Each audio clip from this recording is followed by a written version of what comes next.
നേരം വെളുത്തപ്പോൾ തന്നെ ഇന്നലെ പെയിൻറ് ചെയ്ത സാരി എടുത്ത് കുറച്ച് ഷോ ഇറക്കണമെന്ന് വിചാരിച്ചിട്ടാട്ടോ ഞാൻ എണീറ്റ് വരുന്നത്. ഷോ ഇറക്കാൻ മാത്രമുള്ളൊരു സംഭവം ഉണ്ടോയെന്നൊന്നും എനിക്കറിയില്ല. പക്ഷെ എന്നാലും അത്രയും കഷ്ടപ്പെട്ട് ചെയ്തതുകൊണ്ട് തന്നെ ഷോ ഇറക്കാണ്ട് പറ്റില്ലല്ലോ. അതാണ് കാര്യം. അപ്പോൾ ഇതാണ് നമ്മൾ ആ കഷ്ടപ്പെട്ട് പെയിൻറ് ചെയ്ത സാരി. ഇത് വെറും 23 വർഷം പഴക്കം മാത്രമുള്ള സാരിയാണ്. മാത്രമല്ല ഇതിന് 130 രൂപ മാത്രമേ അന്ന് കൊടുത്തിട്ടുണ്ടായിരുന്നുള്ളൂ. ഇതിൻ്റെ മദർ ഇൻ ലോയുടെ സാരിയാണ്. ഞാനിങ്ങനെ കുറേ ദിവസമായിട്ട് ആലോചിച്ചുകൊണ്ടിരിക്കുകയാണ് ഓണത്തിന് എന്ത് പെയിൻറ് ചെയ്യും എന്ത് ചെയ്യും എന്നൊക്കെ. അങ്ങനെ ഇരുന്നപ്പോഴാണ് എന്തുകൊണ്ട് സെറ്റ് സാരിയിൽ പെയിൻറ് ചെയ്തുകൂടാന്നുള്ളൊരു ഐഡിയ വന്നത്. അപ്പോൾ ഒന്നും നോക്കിയില്ല, അമ്മയുടെ അൽമാര തുറന്നു, തപ്പൽ തുടങ്ങി, അങ്ങനെ കിട്ടിയൊരു സാരിയാണിത്. വേറെയും സാരികളുണ്ട്, പക്ഷേ അതെല്ലാം പ്രിൻറ്റഡും അങ്ങനത്തെ ഡിസൈൻസൊക്കെയുള്ള സാരിയായിരുന്നു. നമുക്ക് പെയിൻറ്റ് ചെയ്യാൻ പ്ലെയിൻ സാരി ആവശ്യമുള്ളതുകൊണ്ട് തന്നെ ഞാൻ ഈ സാരി സെലക്ട് ചെയ്തു. മാത്രമല്ല അമ്മ അത്ര ഭദ്രമായിട്ട് സൂക്ഷിക്കുന്നതുകൊണ്ട് തന്നെ ഇതിൽ യാതൊരു ഡാമേജും ഇല്ല എന്ന് തന്നെ പറയാം. അപ്പോൾ നമുക്ക് ഈ പെയിൻറ്റിങ് പ്രോസസ്സ് മുഴുവനായിട്ടൊന്ന് കണ്ടാലോ. ഇതിൽ ഫാബ്രിക് പെയിൻറ്റിങ് ചെയ്യുമ്പോൾ ശ്രദ്ധിക്കേണ്ട കാര്യങ്ങൾ, ഞാൻ എന്തൊക്കെയാണ് ഇതിൽ യൂസ് ചെയ്തിട്ടുള്ളത്, എന്തൊക്കെയാണ് സ്റ്റെപ്സ്, അതായത് ഈ പെയിൻറ്റിങ് ചെയ്യുമ്പോൾ ഞാൻ ചെയ്ത സ്റ്റെപ്സ് എന്തൊക്കെയാണ്, എല്ലാം ഡീറ്റെയിൽ ആയിട്ട് ഞാൻ പറയുന്നുണ്ട്. വീഡിയോ സ്കിപ്പ് ചെയ്യാതെ കാണുക. അതുപോലെ തന്നെ വീഡിയോ ഇഷ്ടപ്പെട്ടാൽ ലൈക്ക് ചെയ്യുക, കമൻറ്റ് ചെയ്യുക. എൻ്റെ ചാനൽ ആദ്യമായിട്ട് ആരെങ്കിലും കാണുന്നുണ്ടെങ്കിൽ കണ്ടൻറ് ഇഷ്ടപ്പെട്ടാൽ ചാനൽ സബ്സ്ക്രൈബ് ചെയ്യുക. എൻ്റെ വീഡിയോസ് എല്ലാവരായിട്ടൊന്ന് ഷെയർ ചെയ്യുക. ഇത് ചെയ്യാനായിട്ട് എന്തൊക്കെയാണ് ആവശ്യമുള്ളതെന്ന് നോക്കാം. ഇതിന് നമുക്ക് പ്ലെയിൻ പേപ്പർ വേണം, പിന്നെ ഒരു കാർബൺ പേപ്പർ. ഇതൊരു ഗോൾഡ് ഐവറി ഷെയ്ഡ്, ഏത് ഷെയ്ഡായാലും കുഴപ്പമില്ല, ലൈറ്റ് കളർ ആയിരിക്കണം. പിന്നെ അത് കഴിഞ്ഞിട്ട് പെൻസിൽ, റബ്ബർ, പിന്നെ നമ്മളുടെ എംബ്രോയ്ഡറി ഹൂപ്പ് വേണം പെയിൻറ്റിങ് ചെയ്യാനായിട്ട്. പിന്നെ അക്രിലിക് കളേഴ്സ് അല്ലെങ്കിൽ ഫാബ്രിക് കളേഴ്സ്, രണ്ടും സെയിം തന്നെയാണ്. അതിനുശേഷം നമുക്ക് ബ്രഷ് വേണം. ഇത്രയും ബ്രഷ് വേണ്ട, 1-2 ബ്രഷ് മതി. ഇങ്ങനൊരു സ്റ്റൈലിൻ്റെ കുറേ എണ്ണം എടുത്തതേ ഉള്ളൂ. പിന്നെ നമുക്ക് പെയിൻറ്റ് മിക്സ് ചെയ്യാനായിട്ട് മീഡിയം, നമ്മൾ വാട്ടറിൽ മിക്സ് ചെയ്യുന്നതിനെക്കാട്ടും സേഫ് മീഡിയത്തിൽ മിക്സ് ചെയ്യുമ്പോഴാണ്. പിന്നെ കുറച്ച് ടിഷ്യൂ പേപ്പർ, അത് വേറെ എന്തിനുമല്ല, നമ്മൾക്ക് ബ്രഷൊക്കെ ഒന്ന് മോയ്സ്ചർ കളയാനായിട്ട്. അപ്പോൾ ഇതാണ് ഞാൻ സ്കെച്ച് ചെയ്തിട്ടുള്ളത്. ഇത് ഞാൻ വരച്ചതാണ്, നിങ്ങൾക്ക് വേണമെങ്കിൽ പ്രിൻ്റ് എടുക്കാം. ആൻഡ് ഇത് വെച്ചിട്ടാണ് നമ്മളിത് മുഴുവനായിട്ട് സ്കെച്ചിങ് ചെയ്യാൻ പോകുന്നത്. അപ്പോൾ അതിന് വേണ്ടിയിട്ട് നമ്മൾ ആദ്യം ഈ കാർബൺ പേപ്പർ എടുത്തിട്ട്, നിങ്ങൾക്ക് എല്ലാവർക്കും അറിയുന്ന കാര്യമായിരിക്കും എങ്കിലും ഞാൻ പറയാം, നമുക്ക് സാരിയുടെ നല്ല വശം നോക്കി വെച്ചതിന് ശേഷം ഈ കാർബൺ പേപ്പർ ആദ്യം അടിയിലേക്ക് വെച്ച് കൊടുക്കും. ആൻഡ് ദെൻ അതിൻ്റെ മുകളിലായിട്ട് നമ്മളുടെ സ്കെച്ച് വെച്ച് കൊടുത്തിട്ട് നമ്മൾ ട്രേസിങ് ചെയ്തെടുക്കുകയാണ് ചെയ്യുന്നത്. നമ്മൾ സ്കൂൾസിലൊക്കെ ചെയ്തിരുന്ന കാര്യമാണ്, എല്ലാവർക്കും അറിയാം, പ്രത്യേകം പറയേണ്ട കാര്യമില്ല. എങ്കിലും എല്ലാവർക്കും ഒരു ക്ലാരിറ്റി നിന്നോട്ടെ എന്ന് കരുതിയിട്ടാണ് വീണ്ടും പറയുന്നതും ഇതിൽ കാണിക്കുന്നതും.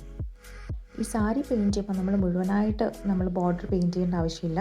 ഉള്ളിലേക്ക് പോകുന്ന ഭാഗം, അതായത് നമ്മൾ സാരി ചുറ്റുമ്പം ഉള്ളിലേക്ക് പോകുന്ന ഭാഗം ഒഴിവാക്കിയിട്ട്, അതേപോലെ തന്നെ നമ്മൾ മുകളിലേക്ക് ഇടുന്ന ഭാഗം, മുകളിലേക്ക് ആ ഒരു ഫ്രണ്ട് ഏരിയ മാത്രം കണ്ടാൽ മതിയല്ലോ. ഇതിൻ്റെ ഉള്ളിലേക്ക് ഞൊറിയുടെ ഉള്ളിലേക്ക് പോകുന്നിടത്തൊന്നും നമുക്ക് ഈ പെയിൻറ്റിങ് കാണേണ്ട ആവശ്യമില്ല. അപ്പോൾ അങ്ങനെയുള്ള ഭാഗങ്ങളൊക്കെ ഒഴിവാക്കിയതിന് ശേഷം വേണം നമ്മൾ സ്കെച്ചിങ് ചെയ്യാനായിട്ട്, അല്ലെങ്കിൽ വെറുതെ ആവശ്യമില്ലാതെ കുറേ പെയിൻറ്റ് ചെയ്തതുപോലെ ആയിപ്പോവും. അപ്പോൾ ഒഴിവാക്കേണ്ട ഭാഗങ്ങളൊക്കെ കറക്റ്റായിട്ട് നോക്കിയിട്ട് ഒഴിവാക്കിയതിന് ശേഷം വേണം നമ്മൾ ഈ സ്കെച്ചിങ് ചെയ്യാനായിട്ട്. ഇവിടെ ഞാൻ കാർബൺ പേപ്പറും സ്കെച്ച്, അതിൻ്റെ മുകളിൽ സ്കെച്ചും വെച്ചതിന് ശേഷം 4 ഭാഗം ജസ്റ്റ് ഒന്ന് ടേപ്പ് വെച്ച് ഒട്ടിച്ചു കൊടുത്തിട്ടാണ് ഞാൻ ഫുൾ സ്കെച്ചിങ് ചെയ്യുന്നത്. അത് മറ്റൊന്നും കൊണ്ടല്ല, അത് ഇളകി പോകാണ്ടിരിക്കാൻ വേണ്ടിയിട്ടാണ്. അങ്ങനെ ഒരു പ്രാവശ്യം ഇളകി പിന്നെ നമ്മൾ വെക്കുമ്പോഴത്തേക്ക് ആ സ്ഥാനം കറക്റ്റ് ആവില്ല. അപ്പം ഏറ്റവും സേഫ് ഇങ്ങനെ 4 ഭാഗം ജസ്റ്റ് ഒന്ന് ടേപ്പ് ചെയ്ത് വെച്ചിട്ട് ചെയ്യുന്നതായിരിക്കും ഏറ്റവും സേഫ്. എന്നിട്ട് നമ്മൾ സ്കെച്ച് എടുക്കുമ്പോൾ കറക്റ്റായിട്ട് നമുക്ക് കിട്ടും. ഇതിൽ കാണുന്ന ഈ സെയിം ഡിസൈനാണ് ഞാൻ താഴെയും മേലെയും ബോർഡറായിട്ട് കൊടുത്തിട്ടുള്ളത്. സാരിയുടെ ഒരല്പം പോലും ഗ്യാപ്പ് ഇടാതെയാണ് ഞാൻ മുഴുവൻ ബോർഡറായിട്ട് കൊടുത്തിട്ടുള്ളത്. നിങ്ങൾ കൂടുതൽ എഫേർട്ട് ഇടാൻ ആഗ്രഹിക്കാത്ത ആൾക്കാരാണ്, അല്ലെങ്കിൽ ഇത്രയും സമയമില്ലാത്ത ആൾക്കാരാണെങ്കിൽ നിങ്ങൾക്ക് എന്തുകൊണ്ടും ചെറിയ ഡിസൈൻസ് ഗ്യാപ്പ് ഇട്ടുകൊണ്ട് ചെയ്യുന്നതായിരിക്കും നല്ലത്. കാരണം ഇത് കുറച്ച്, ഈ ഒരു ഡിസൈൻ മുഴുവനായിട്ട് ബോർഡർ ഗ്യാപ്പ് ഇല്ലാതെ കൊടുക്കുമ്പോൾ കുറച്ച് ടൈം ടേക്കിംഗ് പ്രോസസ്സാണ്. മാത്രമല്ല കുറച്ച് എഫേർട്ട് ഇട്ട് ചെയ്യേണ്ട ഒരു കാര്യം കൂടിയാണ്. കാരണം സ്കെച്ച് ഇട്ട് പെയിൻറ്റ് ചെയ്ത് വരുമ്പോഴത്തേക്ക് എന്തായാലും സമയമെടുക്കും, അത്ര എഫേർട്ടും ആവശ്യമാണ്. ഇതിപ്പം നമ്മൾ പറയുകയാണെങ്കിൽ കോളേജ് സ്റ്റുഡൻസ് അല്ലെങ്കിൽ വർക്കിംഗ് പ്രൊഫഷണൽസ് ഒക്കെ ഉണ്ടാവില്ല, അതായത് സാരി അധികം ചൂസ് ചെയ്യാത്ത ആളുകൾക്ക് പറ്റിയിട്ടുള്ളൊരു സംഭവമാണ് ഈ ഒരു ഫാബ്രിക് പെയിൻറ്റിങ്, സാരിയിൽ പെയിൻറ്റ് ചെയ്യുന്നൊരു ഐഡിയ. കാരണം എന്ന് വെച്ചാൽ നമ്മളിപ്പോൾ ഒരു വല്ല ഓണത്തിനും വിഷുവിനൊക്കെ ഇങ്ങനത്തെ സാരികൾ, സെറ്റ് സാരികൾ ഉടുക്കുന്നുണ്ടാവുള്ളൂ. ഒരു പ്രാവശ്യം വാങ്ങിയ സാരി രണ്ടാമത്തെ പ്രാവശ്യം ഫംഗ്ഷന് ഉടുക്കുന്ന സമയത്ത് ഈ സെയിം സാരീനെ റിപ്പീറ്റ് ചെയ്യണ്ടേ എന്ന് ആലോചിക്കുന്ന ആളുകളാണെങ്കിൽ നമുക്ക് എന്ത് ചെയ്യാം, ഇതുപോലെ ആ സെയിം സാരിയിൽ അടുത്ത വർഷത്തേക്ക് ഡിഫറെൻ്റ് ആയിട്ട് ഇതുപോലെ ഫാബ്രിക് പെയിൻറ്റിംഗ് ഒക്കെ ചെയ്ത് ഒന്ന് ലുക്കൊക്കെ മാറ്റി യൂസ് ചെയ്യാൻ പറ്റും. അപ്പോൾ ഇത് ഏറ്റവും കൂടുതൽ ആപ്റ്റ് ആവുന്ന, അധികം സാരി എടുക്കാത്ത, സാരിയിൽ പൈസ ഇൻവെസ്റ്റ് ചെയ്യാൻ താല്പര്യമില്ലാത്ത ആളുകൾക്കൊക്കെ ഇത് വളരെയധികം ഹെൽപ്ഫുൾ ആയിരിക്കും എന്ന് എനിക്ക് തോന്നി. അതുപോലെ തന്നെ കോളേജ് സ്റ്റുഡൻസിനും ഭയങ്കര ഹെൽപ്ഫുൾ ആയിരിക്കും, കാരണം പുതിയൊരു ഡിസൈൻ ഇറക്കാമല്ലോ. അപ്പോൾ ഇതാ നമ്മളിപ്പോൾ കാണുന്ന പോലെ തന്നെ സെയിം പ്രോസസ്സ് റിപ്പീറ്റ് ചെയ്തുകൊണ്ടിരിക്കാം. നമുക്ക് എവിടെയൊക്കെ ഡിസൈൻ ആവശ്യമാണോ അവിടെയൊക്കെ ഇതുപോലെ സ്കെച്ചിങ് ചെയ്തുകൊണ്ടിരിക്കാം. ഈ സെയിം സ്കെച്ച് നമ്മളൊരു ട്രേസിങ് പേപ്പറിൽ വരച്ച് വെച്ചാൽ നന്നായിരിക്കും. കാരണം കുറേ നേരം വരയ്ക്കുന്ന സമയത്ത് ഇത് കീറൊക്കെ വരാൻ ചാൻസ് ഉണ്ട്. ഈ പേപ്പറിൽ കീറൊക്കെ വരും, ഹോൾസൊക്കെ വരും. അപ്പോൾ നമുക്ക് ഇതിൻ്റെ സെയിം ഡിസൈൻ നമ്മളൊരു ട്രേസിങ് പേപ്പറിലാക്കി വെച്ചിട്ടുണ്ടെങ്കിൽ നമുക്കത് എപ്പോഴെപ്പോഴും റീയൂസ് ചെയ്യാൻ പറ്റും. ഞാൻ നമ്മുടെ സ്കെച്ച് പേപ്പറിന്, അതായത് ഡിസൈൻ ചെയ്ത പേപ്പറിന് കറക്റ്റായിട്ടുള്ള ഒരു സൈസിലുള്ള കാർബൺ പേപ്പറാണ് എടുത്തിട്ടുള്ളത്. മാത്രമല്ല കാർബൺ പേപ്പർ നമ്മൾ അധികം പ്രസ് ചെയ്യാൻ പാടില്ല. പുതിയ സാരിയിലൊക്കെ ചെയ്യുന്നതെന്ന് വെച്ചാൽ നമ്മൾ അതിൻ്റെ മുകളിൽ കൈ വെച്ചൊന്നും അധികം പ്രസ് ചെയ്യാൻ പാടില്ല വരയ്ക്കുന്നതിൻ്റെ ഇടയ്ക്ക്. കാരണം അങ്ങനെ ചെയ്യുമ്പം അതൊക്കെ ആ ഒരു ഇമ്പ്രഷനൊക്കെ നമ്മളുടെ സാരിയിൽ വരും. പിന്നെ അത് പോകാനൊക്കെ ബുദ്ധിമുട്ടായിരിക്കും. അപ്പോൾ അതുകൊണ്ട് അതൊക്കെ ചെയ്യാൻ ശ്രദ്ധിക്കുമ്പം. അപ്പോൾ അത് നമ്മൾ മുഴുവനായിട്ട് നമ്മൾ സ്കെച്ച് ചെയ്തിട്ടുണ്ട്. അതാണ് ഞാൻ ഇപ്പോൾ നിങ്ങൾക്ക് കാണിച്ചുകൊണ്ടിരിക്കുന്നത്. മുഴുവനായിട്ട് സ്കെച്ച് ചെയ്തു, മുന്താണിയിലൊക്കെ സ്കെച്ച് ചെയ്തു. ഇനി നമ്മൾക്കിത് പെയിൻറ്റ് ചെയ്യാണ് വേണ്ടത്. അപ്പോൾ നമുക്ക് അടുത്തതായിട്ട് പെയിൻറ്റിങ് പ്രോസസ്സിലേക്ക് പോവാം. പെയിൻറ്റ് ചെയ്യാനായിട്ട് നമുക്ക് നമ്മളുടെ എംബ്രോയ്ഡറി ഹൂപ്പ് എടുക്കാം. എൻ്റെ കയ്യിൽ ഇതുപോലത്തെ 2 എംബ്രോയ്ഡറി ഹൂപ്പ് ഉണ്ട്. അതുകൊണ്ട് തന്നെ ഞാൻ 2 എണ്ണമായിട്ട് ഒരുമിച്ച് അറ്റ് എ ടൈം 2 എണ്ണം വെച്ചിട്ട് ചെയ്തിട്ടുണ്ട്. അപ്പോൾ ഇപ്പോൾ വീഡിയോയിൽ കാണുന്ന പോലെ അതിൻ്റെ ഉള്ളിലെ റിങ് എടുത്തിട്ട് അടിയിലേക്ക് വെക്കുക. ആൻഡ് മുകളിലത്തെ ഭാഗം എടുത്തിട്ട് ഇതുപോലെ വെക്കാം. ഇതൊക്കെ എല്ലാവർക്കും അറിയുന്ന കാര്യമാണെന്നാണ് ഞാൻ വിശ്വസിക്കുന്നത്. എന്തെങ്കിലും ഡൗട്ട്സ് ഉണ്ടെങ്കിൽ കമൻറ്റ് ചെയ്താൽ മതി, ഞാൻ ഡൗട്ട്സ് ക്ലിയർ ചെയ്ത് തരാം. അപ്പോൾ ഇതുപോലെ നമ്മൾ വെച്ചതിന് ശേഷം ആണ് നമ്മൾ പെയിൻറ്റിങ് ചെയ്യാൻ സ്റ്റാർട്ട് ചെയ്യുന്നത്. ഞാൻ അവിടെ എടുത്തിരിക്കുന്ന കളേഴ്സ് റെഡും ഗ്രീനും വൈറ്റുമാണ്. അതിൽ ആ റെഡും വൈറ്റും കൂടെ മിക്സ് ചെയ്ത് ഞാൻ ജസ്റ്റ് ലൈറ്റ് കളർ ആക്കിയതിന് ശേഷമാണ് താമരയ്ക്ക് കൊടുക്കുന്നത്. ആൻഡ് ഷെയ്ഡിങ്ങും കൊടുക്കുന്നുണ്ട് ചെറുതായിട്ട്. ആൻഡ് ഗ്രീന് ഡാർക്കും കൊടുക്കുന്നുണ്ട്, ലൈറ്റ് ഗ്രീനും കൊടുക്കുന്നുണ്ട്. എല്ലാം അക്രിലിക് കളേഴ്സാണ്. ഫാബ്രിക് കളേഴ്സ് എന്ന് പറഞ്ഞാൽ നമുക്ക് അവൈലബിൾ ആയിട്ടുള്ളതൊക്കെ അക്രിലിക് കളേഴ്സ് തന്നെയാണ് കേട്ടോ. പിന്നെ നമ്മൾ വെള്ളം മിക്സ് ചെയ്യുന്നതിന് പകരം ഈ മീഡിയം വാങ്ങിയിട്ട് നമ്മൾ മിക്സ് ചെയ്യാൻ ശ്രമിക്കുക. ഇതിന് 30 രൂപയാണ്.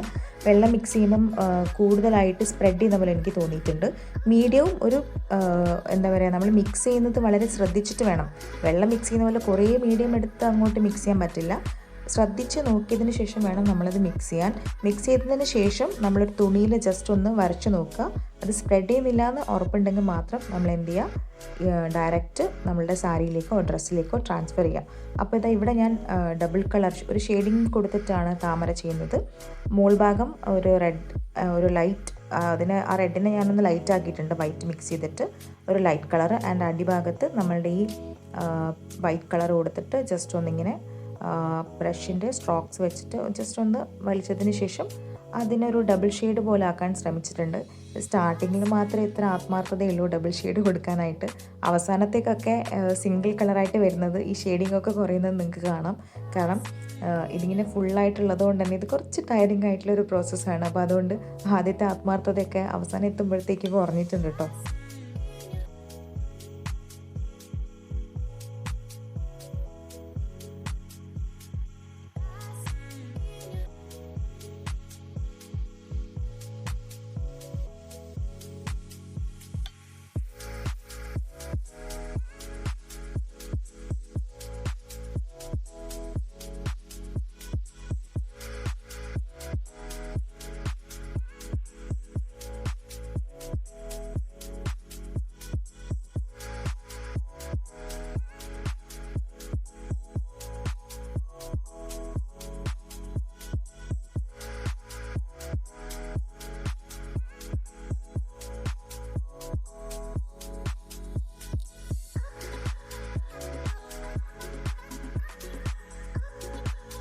അങ്ങനെ താമര പെയിൻറ്റ് ചെയ്തതിന് ശേഷം നമ്മൾ അതിൻ്റെ ലീവ്സാണ് പെയിൻറ്റ് ചെയ്തുകൊണ്ടിരിക്കുന്നത്. ഇപ്പോൾ ഈ കാണുന്ന ഈ ഒരു പോർഷൻ ലൈറ്റ് ഗ്രീനാണ്. ആൻഡ് അതിൻ്റെ തൊട്ട് മുകളിലത്തെ പോർഷൻ ഡാർക്ക് ഗ്രീനുമാണ് കൊടുത്തിട്ടുള്ളത്. പിന്നെ ഇതിൻ്റെ സ്റ്റെമ്മൊക്കെ ഫ്ലവേഴ്സിൻ്റെ സ്റ്റെമ്മും അല്ലാത്ത സ്റ്റെമ്മൊക്കെ നമ്മൾ ലൈറ്റ് ഗ്രീൻ തന്നെയാണ് കൊടുത്തിട്ടുള്ളത്. പിന്നെ ഇപ്പോൾ കാണുന്ന ഈ ഒരു ഡാർക്ക് ഗ്രീൻ പോർഷൻ നമ്മൾ അവസാനം ഒരു ഗോൾഡൻ ഔട്ട്ലൈൻ കൊടുക്കുന്നുണ്ട്.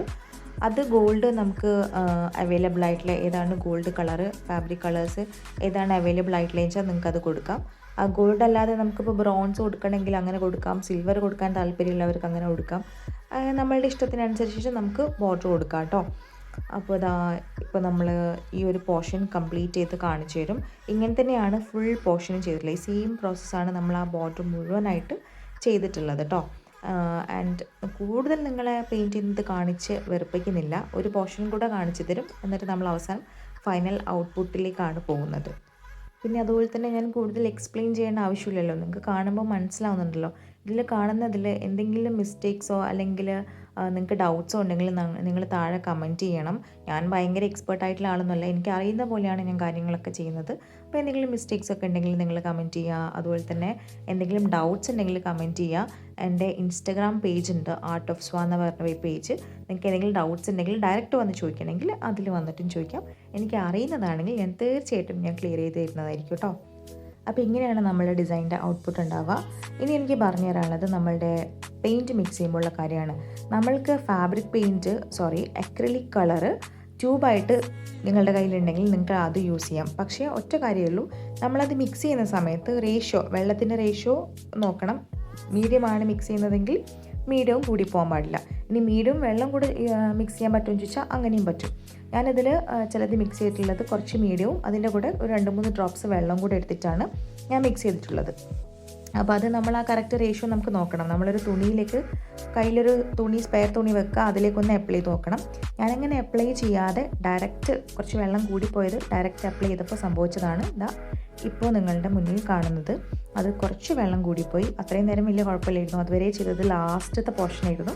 അപ്പോൾ വെള്ളം കൂടിപ്പോയപ്പോൾ അത് സ്പ്രെഡ് ആവാൻ തുടങ്ങി. കണ്ടില്ലേ, ഇങ്ങനെയാണ് സ്പ്രെഡായി ഉണ്ടാവുക. അപ്പം അങ്ങനെ വരുമ്പം ഭയങ്കര വൃത്തികേടാണ് കാണാൻ. അപ്പോൾ ഇപ്പോൾ രണ്ടാമത് ഞാൻ അപ്ലൈ ചെയ്യുന്നത് കുറച്ച് കറക്റ്റ് റേഷ്യോ ആക്കി കുറച്ചുകൂടെ പെയിൻറ്റ് അതിലേക്ക് മിക്സ് ചെയ്തു. എന്നിട്ട് കറക്റ്റ് റേഷ്യോ ആക്കിയതിന് ശേഷം കൊടുക്കുന്നതാണ്. ആൻഡ് ഈ സെയിം സാധനം സ്പ്രെഡ് ചെയ്ത ഭയങ്കര വൃത്തികേടാണല്ലോ. അപ്പം ഞാൻ അതിൻ്റെ മുകളിലേക്കും ഈ രണ്ടാമത് കറക്റ്റായിട്ട് മിക്സ് ചെയ്ത പെയിൻറ്റ് അതിലേക്ക് അപ്ലൈ ചെയ്യുന്നുണ്ട്. കണ്ടോ, ആ ഒരു ഭാഗമൊക്കെ കവർ ചെയ്തിട്ട് ഞാൻ അതിൻ്റെ മുകളിൽ കൂടെ ഒന്ന് അപ്ലൈ ചെയ്തു. ആൻഡ് താഴത്തെ ഭാഗത്ത് ലൈറ്റ് ഗ്രീൻ വെച്ചിട്ടും ജസ്റ്റ് ഒന്ന് കവർ ചെയ്ത് കൊടുക്കുന്നുണ്ട്. അപ്പോൾ ആ വൃത്തികേടൊന്ന് മാറി കിട്ടിയിട്ടുണ്ട്. അപ്പോൾ നിങ്ങൾ പുതിയ സാരിയൊക്കെ ആണെന്ന് വെച്ചാൽ കുളമാക്കാൻ നിൽക്കരുത്. അപ്പോൾ എപ്പോഴും ഒരു സ്പെയർ തുണി കയ്യിൽ വെക്കുക. അതിൽ ജസ്റ്റ് ഒന്ന് പെയിൻറ്റ് മിക്സ് ചെയ്തതിന് ശേഷം ജസ്റ്റ് ഒന്ന് അപ്ലൈ ചെയ്ത് നോക്കുക. സ്പ്രെഡ് ചെയ്യുന്നില്ല എന്ന് ഉറപ്പ് വരുത്തിയതിന് ശേഷം മാത്രം നിങ്ങളുടെ സാരിയിലേക്ക് അപ്ലൈ ചെയ്യാം. പിന്നെ ഈ ബോർഡറൊക്കെ നിങ്ങൾ കൊടുക്കുമ്പം അതിനേതായ ഒരു ഹൈലൈറ്റ് കിട്ടും. അതിന് വേണ്ടിയിട്ടാണ് കൊടുക്കുന്നത്. പിന്നെ ഈ ഗോൾഡ് ഗോൾഡ് ഔട്ട്ലൈൻ കൊടുക്കുമ്പം കിട്ടുന്ന ഒരു എഫക്റ്റ് അതും വേറെ തന്നെയാണ്. അപ്പോൾ നമ്മൾ പെയിൻറ്റ് ചെയ്ത് കഴിഞ്ഞു. ഇതാണ് നമ്മളുടെ final look of the sari. ഇത് നല്ല ഭംഗിയുണ്ട്. ഈ സാരി കാണാനായിട്ട് എല്ലാവരും നല്ല അഭിപ്രായമാണ് ഈ സാരിക്ക് തന്നിട്ടുള്ളത്. അമ്മയ്ക്ക് ഇവിടെ ഇഷ്ടമായി, എൻ്റെ വീട്ടിലെല്ലാവർക്കും ഇഷ്ടമായി, എനിക്കും ഇഷ്ടമായി. അപ്പോൾ ടോട്ടലി നല്ലൊരു ലുക്കാണ് ഈ സാരിക്കുള്ളത്. അപ്പോൾ നിങ്ങളുടെ പുതിയ സാരീസ് പല ബോർഡറുള്ള സാരികളുണ്ടാവും നിങ്ങളുടെ കയ്യിൽ. അപ്പോൾ അതിന് മാച്ച് ആവുന്ന ഒരു കളർ ചൂസ് ചെയ്തിട്ട് ആപ്റ്റ് ആവുന്ന കളറൊക്കെ നോക്കി നിങ്ങൾക്ക് കൺവീനിയൻ്റ് ആയിട്ടുള്ളൊരു ഡിസൈനൊക്കെ സെലക്ട് ചെയ്ത് പെയിൻറ്റ് ചെയ്ത് കഴിഞ്ഞാൽ നിങ്ങൾക്കും ഒരു പുതിയൊരു ലുക്കുള്ളൊരു സാരി കിട്ടും. അപ്പോൾ നിങ്ങൾക്ക് ഈ വീഡിയോ ഇഷ്ടപ്പെട്ടാൽ ലൈക്ക് ചെയ്യുക, ഷെയർ ചെയ്യുക. പിന്നെ എൻ്റെ ചാനൽ ഞാൻ മുമ്പും പറഞ്ഞിട്ടുള്ളതാണ്, എൻ്റെ ചാനൽ ആദ്യമായിട്ട് കാണുന്ന ആരെങ്കിലും ഉണ്ടെങ്കിൽ കണ്ടൻറ്റൊക്കെ ഇഷ്ടപ്പെട്ടാൽ ചാനൽ സബ്സ്ക്രൈബ് ചെയ്യുക, ഫുള്ള് സപ്പോർട്ട് തരിക. പിന്നെ അതുപോലെ തന്നെ ഈ വീഡിയോ ഇഷ്ടപ്പെട്ടാൽ വീഡിയോ ഒന്ന് എല്ലാവർക്കും ഷെയർ ചെയ്ത് കൊടുക്കുക. And thank you for watching. നിങ്ങളുടെ അഭിപ്രായങ്ങളും നിർദ്ദേശങ്ങളും തീർച്ചയായിട്ടും കമൻറ്റ് ചെയ്യുക. അപ്പോൾ ഓക്കെ, ബൈ.